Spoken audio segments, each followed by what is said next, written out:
दोस्तों, जमीन पर चलने वाली गाड़ियां हो या हवा में उड़ने वाले हवाई जहाज या पानी पर चलने वाली शिप्स, आज इंसान ने विज्ञान की मदद से ना जाने कितने तरह के ट्रांसपोर्ट के साधन बना लिए हैं और इंसान आज लगभग हर माध्यम में ही ट्रैवल करने के लिए रेडी है। लेकिन इसके बाद भी साइंटिस्ट लगातार ट्रांसपोर्टेशन के और नए रास्तों पर काम कर रहे हैं ताकि उन्हें और अपडेट करके बेहतर बना सकें। इसीलिए आज की इस वीडियो में हम आपको एक ऐसे शिप के बारे में बताने वाले हैं जिसका नाम शायद ही आपने कभी सुना हो, लेकिन इसके फीचर्स आपको जरूर हैरान कर देंगे क्योंकि ये एक ऐसी मशीन है जो पानी में तैर भी सकती है, शिप की तरह, और जमीन पर किसी कार की तरह चल भी सकती है, जिसका नाम है होवरक्राफ्ट। ये नाम भारत के ज्यादातर लोगों के लिए नया है। अधिकतर लोग होवरक्राफ्ट के बारे में नहीं जानते।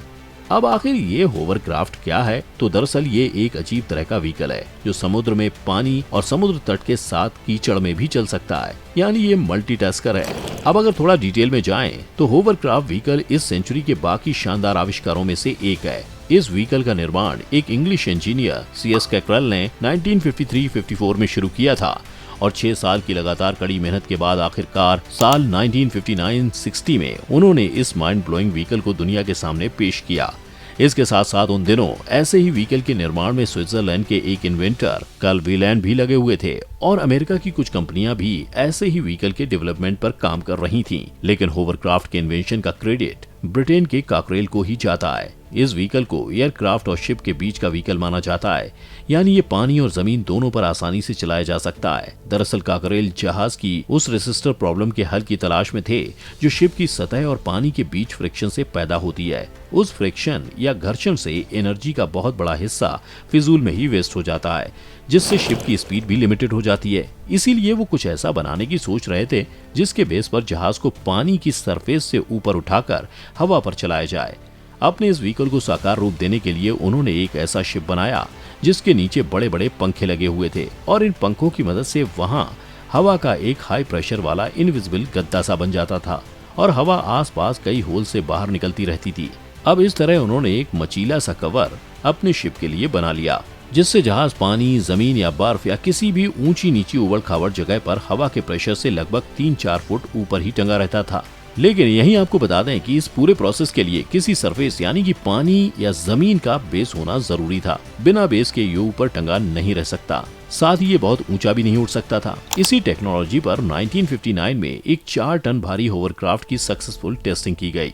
ये व्हीकल लगभग 30 नॉट की स्पीड से चलता हुआ समुद्र की सतह पर ऊपर उठकर दौड़ने लगा, साथ ही साथ समुद्र से बाहर निकलकर बालू पर भी दौड़ने लगा। अब ये बालू के ढेर से निकलकर एक सड़क पर आ गया।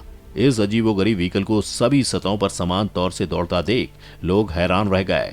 ब्रिटेन के समुद्री तटों पर इस व्हीकल की टेस्टिंग की गई। उसके बाद 1968 से इंग्लिश चैनल, जो इंग्लैंड और फ्रांस के बीच का एक रास्ता है, उसके आर पार एक रेगुलर होवरक्राफ्ट सर्विस शुरू कर दी गई। तो ये तो थी होवरक्राफ्ट के बनने की कहानी। अब आपको इसकी कैपेबिलिटीज बता दें तो एक होवरक्राफ्ट लगभग 250 पैसेंजर्स को और 30 मोटर कारों को लेकर लगभग 60 से 70 नॉट की स्पीड से समुद्र की सतह के ऊपर दौड़ सकता है। तेज रफ्तार में इसकी ऊंचाई 6 फुट तक हो जाती है और समुद्र की ऊंची ऊंची लहरें इसके लिए कोई प्रॉब्लम पैदा नहीं करती। काकरेल के इस इन्वेंशन से बाकी कई देशों के इंजीनियर्स ने भी इंस्पिरेशन ली और इसमें कुछ सुधार कर इसे और ज्यादा कन्वीनियंट बनाया। अब ब्रिटिश इंजीनियर्स का कहना है कि होवरक्राफ्ट उन देशों के लिए बड़े काम के साबित हो सकते हैं जहां कम्युनिकेशन टेक्नोलॉजी का डेवलपमेंट ठीक से नहीं हो पाया है। एग्जाम्पल के लिए भारत, अफ्रीका, उत्तरी कनाडा, मध्य ऑस्ट्रेलिया जैसे देश। इन देशों में 50 से 100 टन वाले होवरक्राफ्ट नदियों के ऊपर, रेगिस्तान वगैरह में सवारियों और सामान को आसानी से एक जगह से दूसरी जगह तक पहुंचाने में काफी कारगर होंगे, क्योंकि इस व्हीकल को न सड़कों की जरूरत है न बंदरगाहों की। इसके अलावा इस तकनीक पर अमेरिकी इंजीनियर्स ने एक ऐसी होवररेल की टेस्टिंग की है जो पटरियों को बिना छुए हवा की एक पतली सी गद्दी पर लगभग 300 मील प्रति घंटे की रफ्तार से दौड़ती है। फ्रांस, अमेरिका, रूस, जर्मनी आदि देशों में इस किस्म की रेलें बन चुकी हैं और उन्हें ज्यादा सक्सेसफुल बनाने का काम तेजी से हो रहा है।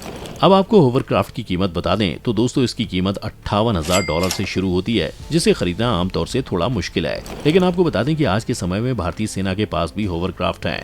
ये भारत में कहाँ तैनात हैं और क्यों जरूरी हैं, आइए जानते हैं। पहला इलाका कहीं और नहीं बल्कि भारत पाकिस्तान के बीच है, लेकिन ये कश्मीर में नहीं बल्कि गुजरात के कच्छ के पास सर क्रीक में है। सबसे पहले सर क्रीक और पाकिस्तान से सटी IMBL यानी इंटरनेशनल मैरीटाइम बाउंड्री लाइन के बारे में जान लेते हैं। सर क्रीक एरिया गुजरात के रन ऑफ कच्छ का हिस्सा है और पाकिस्तान से सटा है, क्योंकि यहाँ नदी का डेल्टा है, यानी यहाँ पर नदी अरब सागर में मिलती है। ऐसे में यहाँ दलदल वाले छोटे छोटे द्वीप बन गए हैं। ऐसे में सर क्रीक एरिया की सुरक्षा इसलिए अहम है क्योंकि पाकिस्तान की नजर इस इलाके पर लगी रहती है।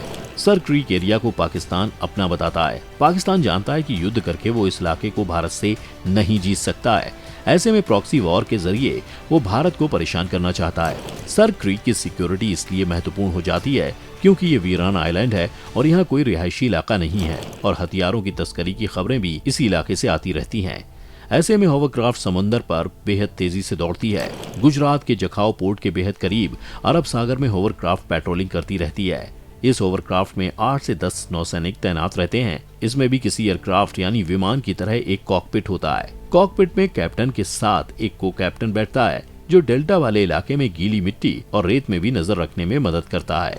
इंडियन कोस्ट गार्ड की बात करें तो उनके पास फिलहाल 18 ऐसी होवरक्राफ्ट हैं और 12 होवरक्राफ्ट लेने की तैयारी चल रही है, जो कि अगर भारत के पास आ जाती हैं तो सर क्रीक यानी गुजरात के समुद्री बॉर्डर से पाकिस्तान की घुसपैठ पूरी तरह खत्म हो सकती है। तो दोस्तों, ये थी हमारी वीडियो होवरक्राफ्ट के बारे में। आपको होवरक्राफ्ट का सबसे अच्छा फीचर क्या लगा, हमें कमेंट करके जरूर बताएं। आज की अगर ये वीडियो आपको पसंद आई हो तो इसे लाइक करने के साथ साथ अपने दोस्तों और रिश्तेदारों के साथ शेयर जरूर कर दें। अगर आप ये वीडियो YouTube पर देख रहे हैं तो चैनल को सब्सक्राइब करके बेल आइकन दबा दें और अगर Facebook पर आप ये वीडियो देख रहे हैं तो Facebook पेज को जल्दी से लाइक करें। फिलहाल के लिए इतना ही। अभी के लिए हमें दीजिए इजाजत। आपसे मुलाकात होगी अगली वीडियो में। शुक्रिया।